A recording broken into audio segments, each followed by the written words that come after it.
Copyright notice. You are free to download and copy this work in audio format for replay in any audio or video mode, and I encourage you to do so and enjoy and learn. You may redistribute it in a non-commercial fashion, that is, not for profit directly or indirectly. You may not sell or seek to profit from this publication in part or in whole, nor may you translate it into any written format for any purpose. Thank you.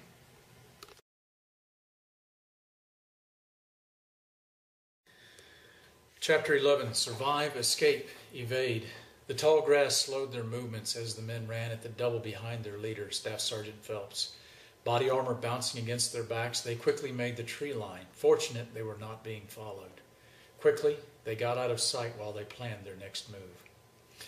Phelps had been to survival training and knew that a party of a dozen men trying to slip undetected through enemy lines would be found easier than groups of 4. It sickened him to think of what he had just seen. Had he known what was going down, he might have stopped it, but now they had to survive. The locals might be out for blood. He had seen how revenge worked overseas, how civilians never forget if a family member got hurt or killed by the military. These people, his own countrymen, might seek revenge on the patrol, and sadly, it would be on the soldiers who had stood against the murder. Unfortunately, they had taken their stand a little too late. But still, better late than never. Phelps organized the men into groups of 4, making sure that each group had at least one man with some knowledge of the area and at least one man who had experience in the field. They would move roughly parallel to the roads back to the base and should arrive by the following night if all went well.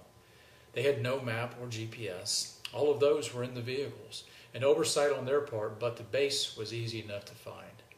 Just move on a compass course, and when you hit a large fence, go left or right until you hit a gate, and try not to get shot in the process. Phelps wished them all the best and gave one final instruction. When the investigation begins, tell the truth. Tell them exactly what you saw, exactly what you know, not what you feel or suspect. Phelps had participated in several investigations during his career. One reason he was still in E6, just because he had called for an investigation on a senior officer for sexual misconduct with a foreign national. His interpreter, to be specific. Something that nearly ruined the entire unit mission and for which she was later executed by her own people. That officer had retaliated, but Phelps would still have done it all over again. He may not have gotten where he was very fast, but at least it was honest and solid. He could feel good about that. The men all shook hands, wished each other good luck, and then moved out in their groups. At first they could see one another, but as they moved and began choosing different routes, the groups split apart.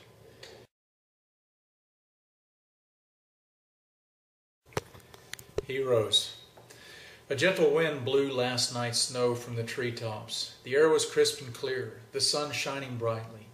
In front of me stood the only thing between our world and the chaos and destruction that was sweeping across this land. These men stood shoulder to shoulder in the snow just outside the schoolhouse, weapons slung across their back, skis held cradled in their arms with poles, backpacks grounded at their feet. 74 men and 4 women who could bear arms stood in front of me, their backs to the wind. They came out that morning to train, but I wanted it to be much more than a training day. It would also be a day to solidify this unit, to help us gel or come together. Formation for us was to stand in ranks, everyone in the same place each time. In our formation, if someone was absent, we did not cover down. We left that space empty. This was a psychological gesture designed so people would know they had a place and would be noticed. I also wanted the Guard to see that we would have the advantage of training as a military unit, not just a loose collection of disorganized neighbors. I wanted them to know that they would be able to defeat the looters and raiders. They would need that extra dose of courage and confidence, especially in their first encounter. This formation was also so the Guard could stand shoulder to shoulder in 8 ranks of 9 to 10 each and see they were not alone. It was a silent way of saying, "You're not alone, I'm with you." That I needed them to remember this also when the chips were down. They needed to know the men who might be calling for help were in fact their neighbors. The men who might be coming to help them were also the same. They stood as friends, they stood as neighbors, and they stood as heroes. I deliberately had the formation facing down the valley so they would see their homes and their farms. We were not fighting for higher ideals now. We were fighting for something as basic as the defense of our families and friends. Because of this, they would train all the harder, fight with greater determination, and give that extra little bit that would be needed in the tough times ahead. Our first training day as a company was planned by me in detail. Carefully, I had picked the teams and leaders and tried to balance out the weapons and ammunition. When I realized that we had nearly as many types of weapons as there were flavors of ice cream, I gave up on that and just made sure I had at least 2 battle rifles in each squad of 10. About 24 people in the town had some sort of a battle rifle. There were several AR-15s of various length and configuration, a few AK-47s, a couple of M1As, and some M1 Garands, and the like. The rest had bolt-action rifles, mostly scoped, and a few had shotguns. This mix had serious disadvantage, namely ammo compatibility, but also one advantage. They had at least some rudimentary training on their weapons, although much of it was probably wrong, bad habits and practices that would have to be overcome. Still, it had given us the ability to throw patrols out early. Soon the snow would melt, and we would have good and bad from that. The good was the ability to finally put crops in the ground. The bad, it would be harder to get around now. No more skis. We would walk everywhere, and that would slow the patrols down and also limit their range. Each guard member had their weapon, 100 rounds of ammunition minimum, 3 days' food, a sleeping bag, and a change of clothing, dark or camouflage in color, in their bag along with water.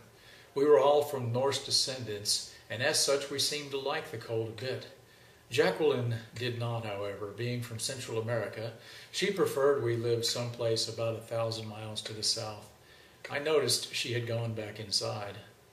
"Good morning," I sounded off cheerfully. "I had requested snow and clouds today, but apparently," I swiveled around looking at the sky, "I didn't get my wish, so we'll just have to suffer through this sunshine and warmth all day."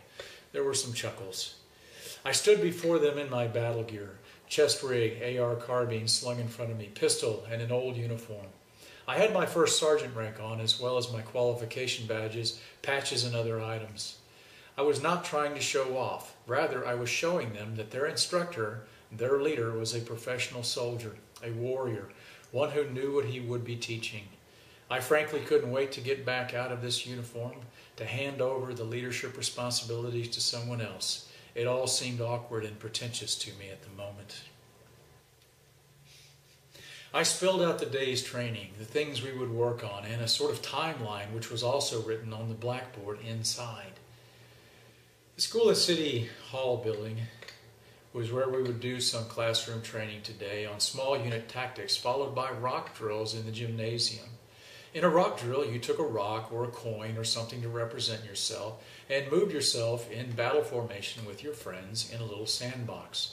This was a good first step, so you didn't have to do a lot of yelling and adjusting by the squad leader and others to herd people around. If someone moved their rock to the wrong place, the squad leader would gently correct them to show them where they actually were supposed to be. I continued, "Then when it's nice and warm out here, say about 40, we'll come outside and practice until it gets near dark. After that, we'll head for home." The entire unit would do this training, although half of my people would be the rear detachment, who ran the fire department and emergency services, radios, and more. While they wouldn't be going on patrol, they would still benefit from this, since they were all part of the quick reaction force, as were all members of the town. I looked at the faces of the people who were looking at me as though I was going to be able to do this, to be able to lead them and train them. I could not let them know what was inside, that I was afraid for them, that I feared the inevitable day when I would be told we had lost one of them. I had lost men before and knew that it was something you never got over. The guilt, the second-guessing never stopped. I put on a good front, though, and said, "Okay, people, let's get busy," and everyone shuffled off to the warmth of the schoolhouse.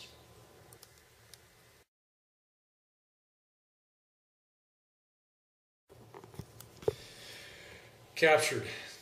Smelling the air, he wasn't sure if he had caught the smell of something different now. Peculiar, not just the wood smoke that told him he was getting near civilization again, but something not of the woods. Was that a human being? His mind was not working properly now, though. Half delirious from hunger, Kevin had never considered how this would affect his performance. He just thought it would make him miserable, which it did, but it also made him weak. More importantly, though, it compounded his stress, and he was running a fever and knew it. He would probably die out here in the woods, he thought. As his body grew colder, he could feel the hypothermia creeping up. The first signs were the feeling of hopelessness. Hunger did that to a man, but Kevin hadn't considered that the two together made him despondent and nearly suicidal. He was tired, but knew that if he lay down now, he would never get up. Forcing his feet to move, he pushed on, but knew also that his ability to think was slowly deteriorating. He had to constantly check his map. He kept forgetting what he had just looked at. He had to keep looking over and over again. There it was again. He knew that smell was not of the woods. He shook it off and stood for a moment, confused and tired. He had lightened his load earlier by caching most of the gear in the woods. Probably never find it, though. A hasty cache at best, wrapped in plastic bags and poorly buried. He didn't care about that now. All he wanted was food and sleep. He would trade everything he owned for a warm bed and a hot meal right now. He did not see the man in the woods, but heard his voice first. "Freeze!" the voice commanded in a tone that indicated it would not ask again.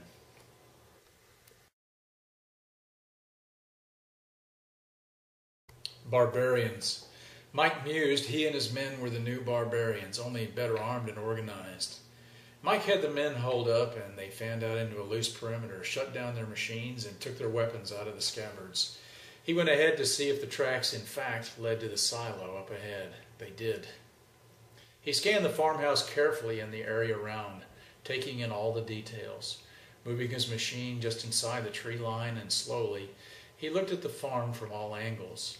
Mike was former Special Forces and knew his tactics well.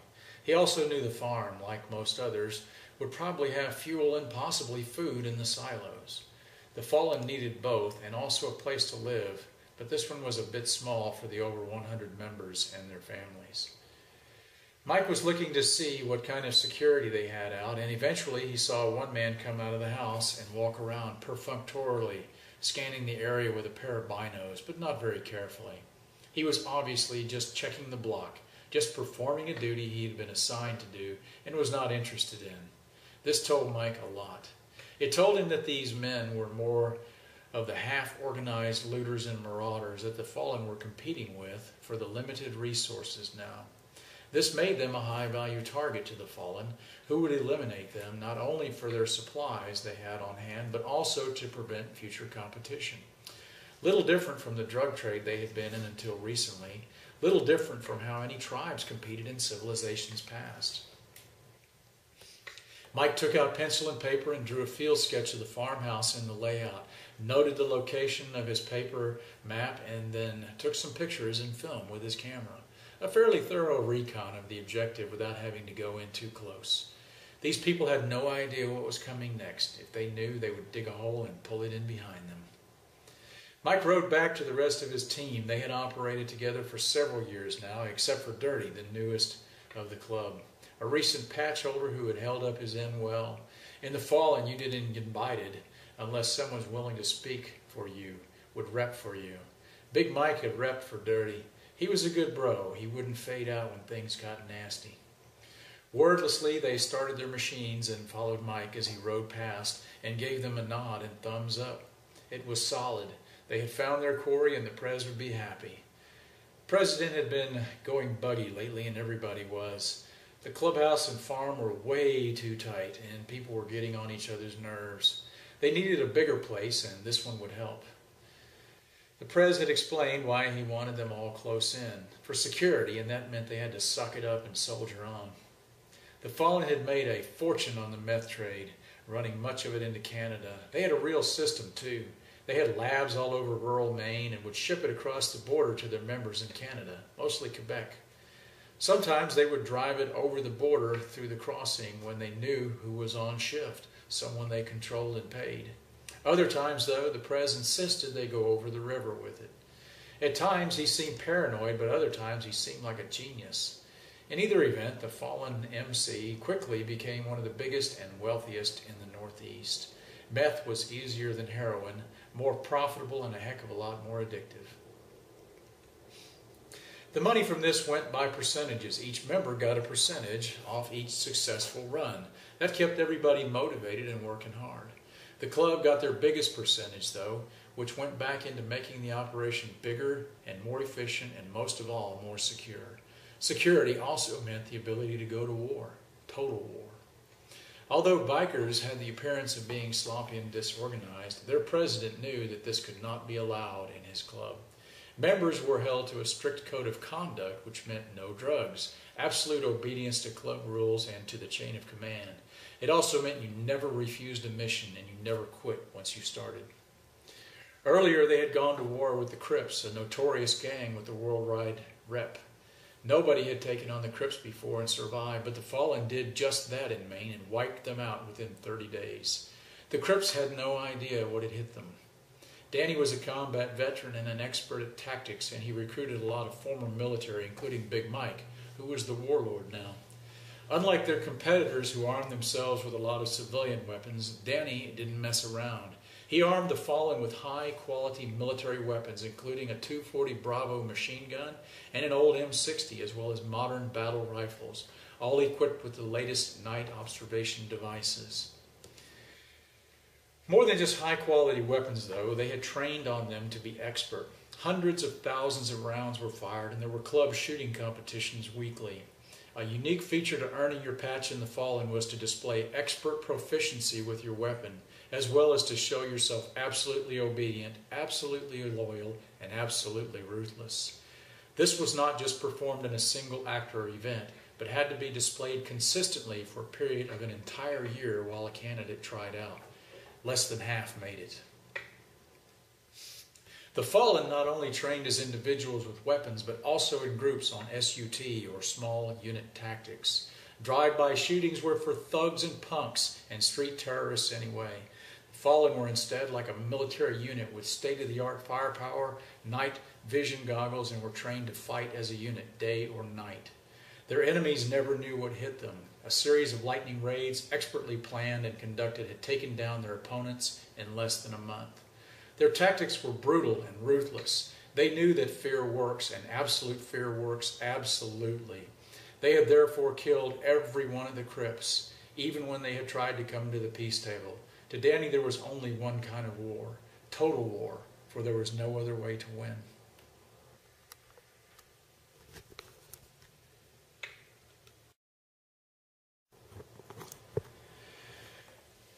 The Wanderling. Although I was not on the duty roster that day, the patrol leader had asked me to please come along and help him. He had mostly green men with little training, and I knew if I did not go and something happened, I could not live with myself. I had enough regrets in this life. I would not add to them. The scout stopped. He made a fist in the air and rapidly pumped it to his left, the signal to set up a hasty ambush on the left side of the trail.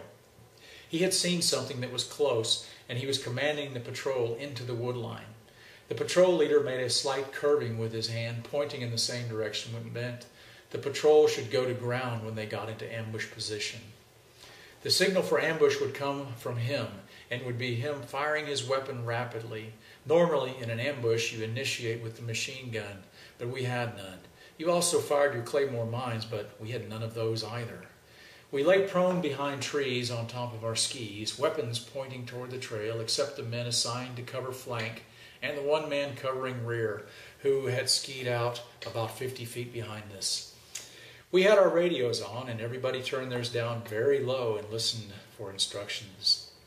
Soon I saw the top of a man's head, and then his figure slowly staggered up on snowshoes. He was carrying a large rucksack and had an AR with a scope of some sort in his hands. I looked at him with his scope, concerned he might be the lead element for a larger party, but the picture I got was different.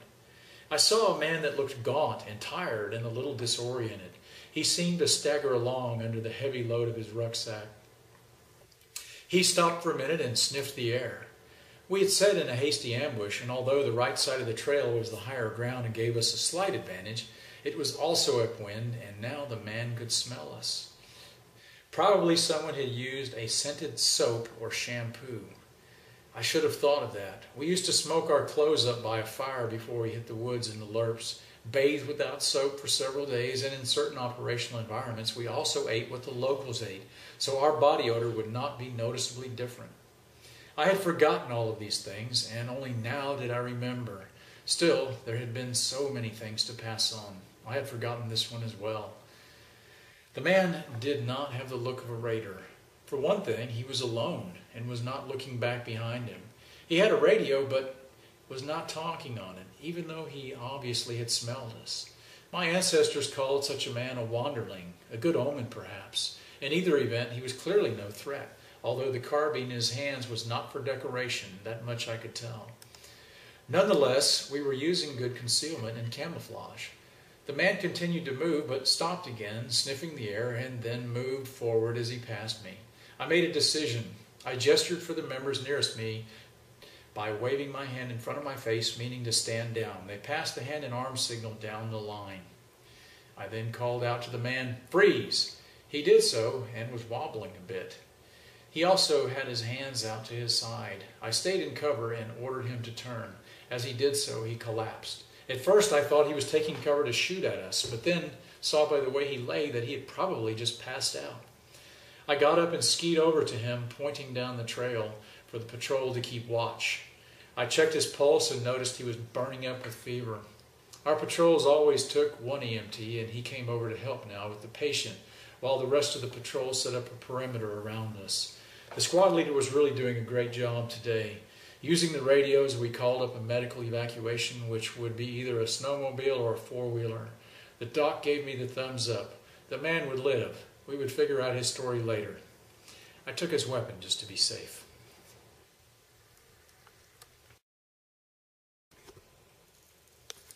Night Riders. Big Mike and his team rode back to the farmhouse, now in the dark, PVS 14s on their head straps.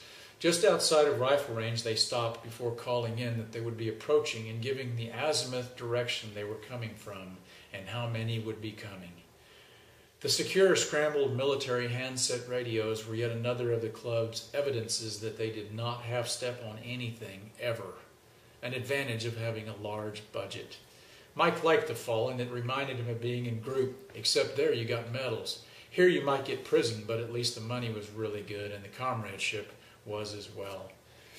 One of the prospects was standing guard and was watching them through his PVS 14, which was mounted to his rifle. Mike removed the cover of the IR tab on his watch band and held it over his head and made a circular motion. The signal was returned and the team rode straight to the fuel point, always top off after each mission they had been trained. Another thing they learned from the military and from fighting in the various wars. Mike left his snowmobile with Dirty to top off and headed for the clubhouse to give his report to Danny. This has been Chapter 11 of the E-Novel S novel, When the Walls Came Tumbling Down, as read by the author. Tune in again next Friday for Chapter 12.